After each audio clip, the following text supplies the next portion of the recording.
nagbabalik, yes. I'm so glad kasi nandito na ako ngayon. Yun, nagkasakit ako sa loob ng 4 na buwan. Tapos, nagkaklase ako kahit ako may sakit kasi kailangan sa ekonomiya. You know, I'm a single mom. And then, kailangan kong magbalik ng energy.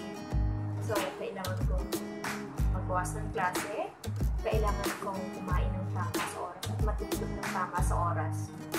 Natutulog ba ng tama sa oras? Nagagalit ang aking mga anak kasi hindi ako natutulog ng tama sa oras.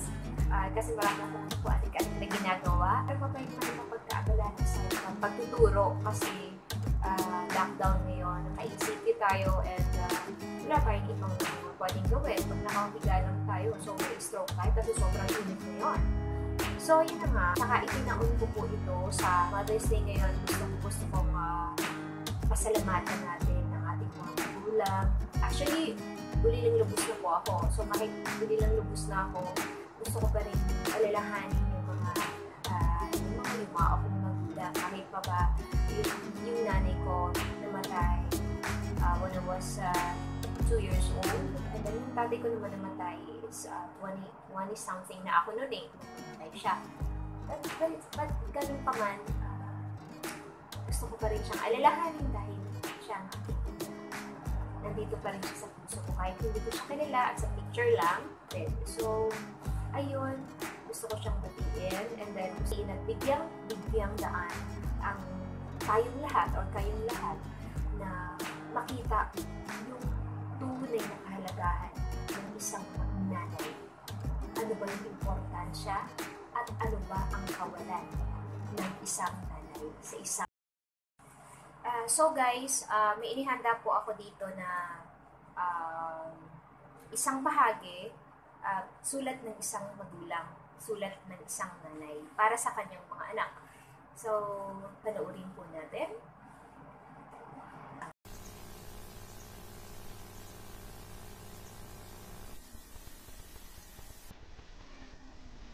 Sa aking pagtanda, unawain mo sana ako at pagpasensyahan. Kapag dala ng kalabuan ng mata, ay nakabasag ako ng pinggan. O nakatapon ng sabaw sa pagkainan, wag mo sana akong kagagalitan. Parang dami ng isang matanda. Naawa ako sa sarili ko sa tuwing sinisigawan mo ako. Kapag mahina na ang tenga ko at hindi ko maintindihan ang sinasabi mo, wag mo naman sana akong sabihang bingi. Pakiulit na lang ang sinabi mo, pakisulat mo na lang. Pasensya ka na, anak. Matanda na talaga ako. Kapag mahina na ang tuhod ko, pagtiyagaan mo sana akong tulungang tumayo. Katulad ng pag-alalay ko sa iyo nung nag-aaral ka pa lamang lumakad. Pagpasensyahan mo na sana ako. Kung ako man ay nagiging makulit at paulit-ulit na parang sirang plaka, basta pakinggan mo na lang ako. Huwag mo sana akong pagtatawanan o pagsasawaang pakinggan. Natatandaan mo pa ba, anak, nung bata ka pa? Kapag gusto mo ng lobo, ay paulit-ulit mong sasabihin yon. Maghapon kang nangungulit hanggang hindi mo nakukuha ang gusto mo. Pinagtyagaan ko ang kakulitan mo. Pagpasensyahan mo na rin sana ang aking amoy. Amoy matanda, amoy lupa. Huwag mo sana akong piliting maligo. Mahina na ang katawan ko. Madaling magkasakit kapag nalamigan. Kaya wag mo sana akong pandirihan. Natatandaan mo nung bata ka pa. Pinagtsatsagaan kitang habulin sa ilalim ng kama kapag ayaw mong maligo. Pagpasensyahan mo na sana kung madalas ako'y masungit. Lala na marahil ito ng katandaan. Pagtanda mo, maiintindihan mo rin ako. Kapag may konti kang panahon, magkwentuhan naman tayo. Kahit sandali lang. Hinip niya ako sa bahay. Pagkapong iisa, walang kausap. Alam ko, busy ka sa trabaho. Subalit nais kong malaman mo na sabik na sabik ako. Makakwentuhan ka kahit alam kong hindi ka interesado sa mga kwento ko. Natatandaan mo, anak, nung bata ka pa. Pinagtsagaan kong pakinggan at intindihin ang pautal-utal mong kwento tungkol sa iyong teddy bear. At kapag dumating ang sandali na ako'y magkakasakit at maratoy sa panig ng karamdaman, huwag mo sana akong pagsawa ang alagaan. Pagpasensyahan mo na kung ako man ay maihi o matubi sa higaan. Pagtsagaan mo sana akong alagaan sa mga huling sandali ng aking buhay.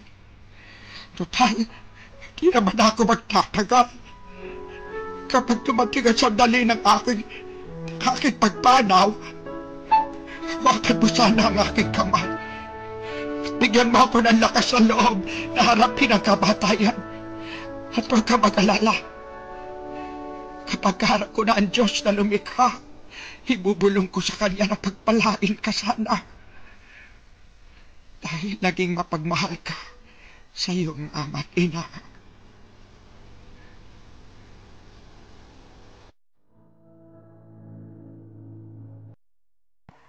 Ayan, sobrang makabagbag ng dami naman ang sulat ng ni nanay. Yan, ito, isang mensahe, isang sulat galing sa isang nanay na sana hanggang sa kanyang pagtanda, nandun pa rin ang respeto at pagmamahal sa kanya. Ano nga ba ang tunay at ang papel ni inay, ni mama, ni mommy, o ni nanay sa ating buhay? Ang sagot nating mga anak, siya ang ilaw ng tahanan. Diba kapag walang ilaw, malungkot, madilim ang tahanan? Ang ilaw ng tahanan na tumatanglaw sa ating mga anak. Mula pagkabata hanggang sa ating pagtanda at hanggang sa huling sandali at hininga ng kanyang buhay. Siya rin ang nagbibigkis o pinakang tali ng kanyang pamilya upang manatiling buo at matibay ang relasyon ng mag-anak.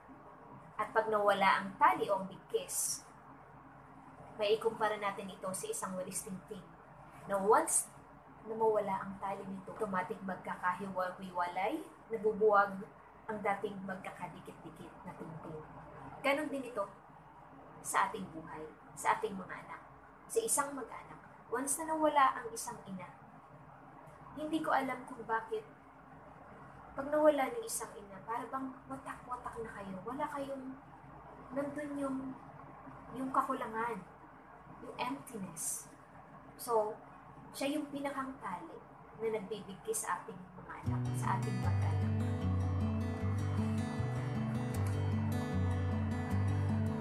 Sa ating mag-anak. Ano nga ba ang papel ni nanay sa ating buhay? Si nanay ang ating unang kalaro, siya ang unang teacher o nurse. Siya rin ang una nating fans. At siya rin ang una nating best friend o kakampi sa lahat ng oras. Higit sa lahat, siya ang ating first love.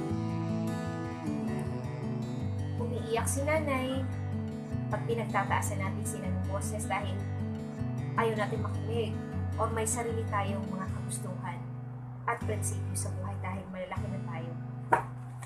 Feeling tuloy nila wala na silang kwenta dahil ayaw nilang makinig, ayaw nating makinig sa kanila. Umiiyak sila pero hindi sa atin napahalagan. Umiiyak si mama pag may hinihingi tayo ng bagay pero hindi niya agad nila dahil sa kausap. Umiiyak siya pero hindi niya lang ipinakikita.